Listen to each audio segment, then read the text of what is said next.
Students, I am Naveen. Welcome to my YouTube channel basic maths on tips. और इस video में मैं निकालूंगा मीन। और डिस्क्रीट फ्रीक्वेंसी डिस्ट्रीब्यूशन में मीन निकालने के लिए हम अलग अलग मेथड का यूज़ करते हैं, जिसमें कि डायरेक्ट मेथड और हमारा शॉर्टकट मेथड और स्टेप डाइविशन मेथड का यूज़ होता है। तो यहाँ पर हम सॉल्व करेंगे डायरेक्ट मेथड से। तो देखिए क्वेश्चन में जैसे कि हमें दिया हुआ है एक्स और एफ, फ्रीक्वेंसी दे रखी है और नंबर्स दे रखे हमें। तो सबसे पहले हमें यहाँ निकालना होगा एफ आई एक्स आई, क्योंकि जो डायरेक्ट मेथड होता है उसमें मीन का फॉर्मूला होता है sigma F I X I upon में सिग्मा एफ आई।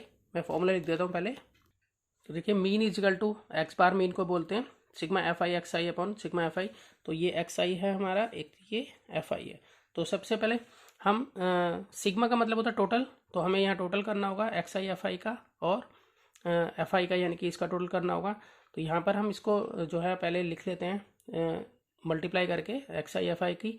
वो क्या होती है, देखिए यहाँ पर एक्स आई एफ आई इसका टोटल, तो 4 5 जो यहाँ हो गया 20, 6 10 जो 60, 9 10 जो 90, 10 7 जो 70 और 15 8 जो 120। तो अगर हम यहाँ पर इसका टोटल करें तो यहाँ पर हमारा सिग्मा एफ आई एक्स आई का टोटल जो आता है वो हमारा आएगा 0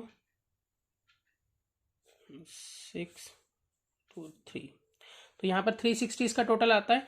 और अगर हम एफ आई का टोटल करें यहाँ पर, तो इसका टोटल बनेगा हमारा 40।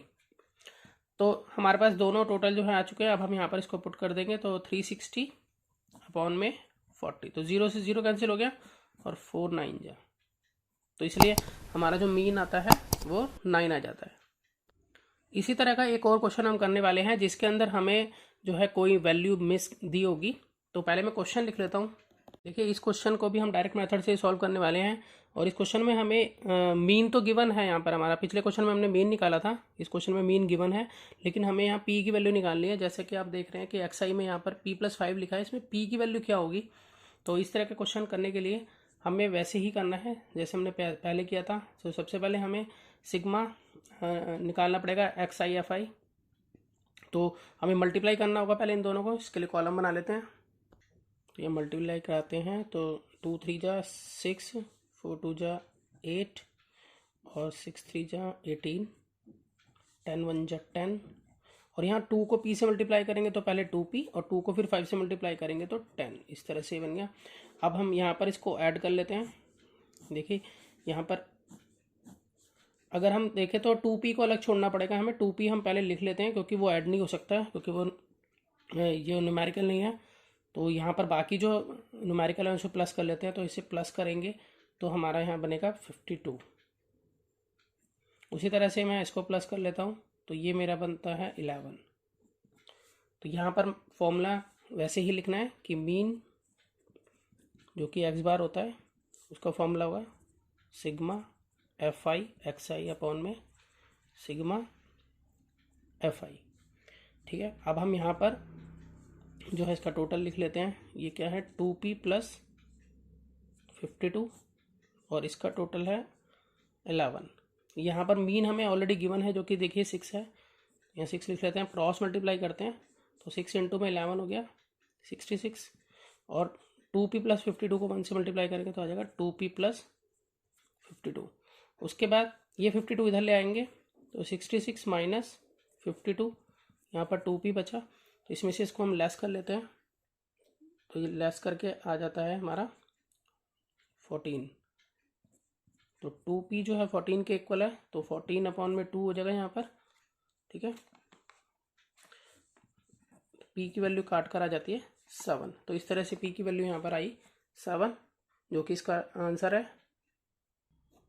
तो इसी तरह से आप चाहे एक्स आई में मिस हो कोई भी वैल्यू, चाहे एफ आई में मिस हो, तो हम दोनों तरह से निकाल सकते हैं। तो इसी तरह से क्वेश्चन करना होगा। अब हम एक ऐसा क्वेश्चन करने वाले हैं जिसके अंदर हमें जो फ्रीक्वेंसी है वो दो फ्रीक्वेंसी हमारी मिस होंगी, और वो हम कैसे निकालेंगे।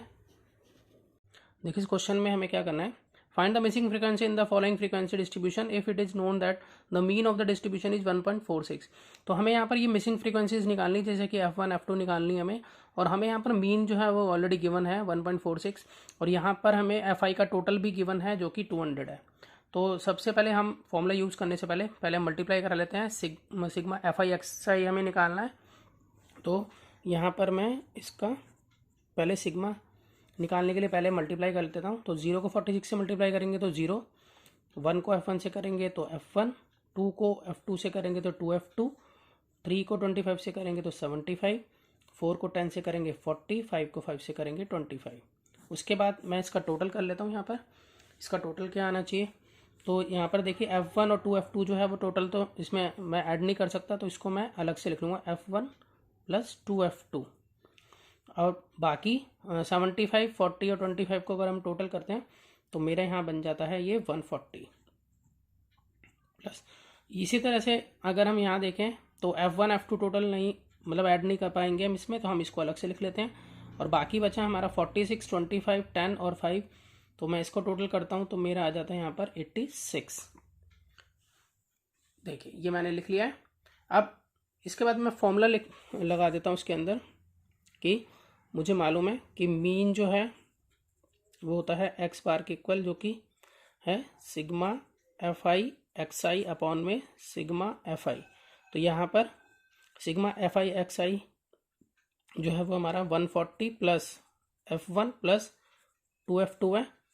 और यहाँ पर इसका जो टोटल गिवन है अगर हम देखें तो मैं ये वाला यूज़ करूँगा अभी, जो कि 200 है। और मीन जो है वो मुझे गिवन है 1.46।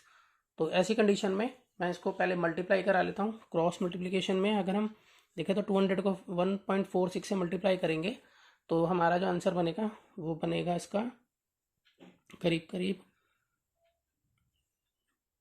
292।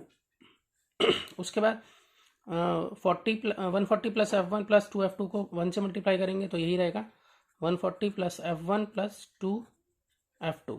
आप 140 को इधर ले जाएंगे तो 292 minus 140 is equal to F1 plus 2F2। और यहाँ इन दोनों का हम आपस में लेस करा लेते हैं तो मेरे पास बनेगा 152 F1 प्लस 2F2। अब यहाँ पर एक इक्वेशन मेरी ये बन गई है, ठीक है। और इसको चाहो तो इसको फर्स्ट मान लो, चाहे इसको फर्स्ट मान लो। मैं इसको सेकंड मान लेता हूँ, इसको फर्स्ट इक्वेशन मान लेता हूँ। हमारी दो इक्वेशन है, जो एक इससे बनी है, ठीक है। और ये जो इक्वेशन है ना, मैं इस इक्वेशन को रख सकता हूँ किसके इक्वल, यहाँ पे 200 के इक्वल रख सकता हूँ, क्योंकि 200 जो है इसका टोटल है। तो यहाँ पर मैं इसको 200 के इक्वल रख सकता हूँ। तो इसको पहले और सॉल्व कर लेते हैं। तो यहाँ पर है 200 माइनस 86 हो जाएगा, यहाँ F1 प्लस F2।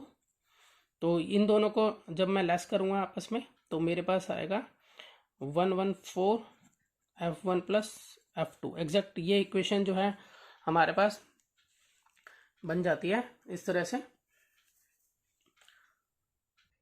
अब मैं फर्स्ट इक्वेशन में से सेकंड को घटा दूंगा, तो यहाँ पे मैं लिख सकता हूँ कि सब्ट्रैक्ट किसको कर रहा हूँ मैं, सेकंड को कर रहा हूँ। Subtract second from first. तो जब हम इसको घटाएंगे तो हम इस तरह से लिख सकते हैं। तो फर्स्ट वाली को हम पहले लिखेंगे 152 equal to F1 plus 2F2, ये 2F2 है, इजिकल टू हमारा यहाँ पर है 114, ये जो हमारी सेकंड इक्वेशन है, और F1 प्लस F2। जब हम सब्ट्रैक्ट करते हैं तो हमें साइन चेंज करने होते हैं। ये 2 है यहाँ पर, अब 2F2 में से F2, ये यहाँ पर साइन चेंज कर लेते हैं पहले। 2F2 में से F2 घटाएंगे तो हमारे पास सिर्फ बचेगा F2, और F1 में से F1 ये लेस हो गया आपस में। और 152 में से 114 अगर हम लेस करेंगे तो हमारा बन जाता है, और यहाँ पर आ जाता है 38 इस तरह से। और F2 जो है वो हमारा 38 आ गया। तो हमें मालूम है जैसे किसी भी एक इक्वेशन में हम F2 को पुट करेंगे तो हमारा F1 जो है वो फाइंड आउट हो जाएगा।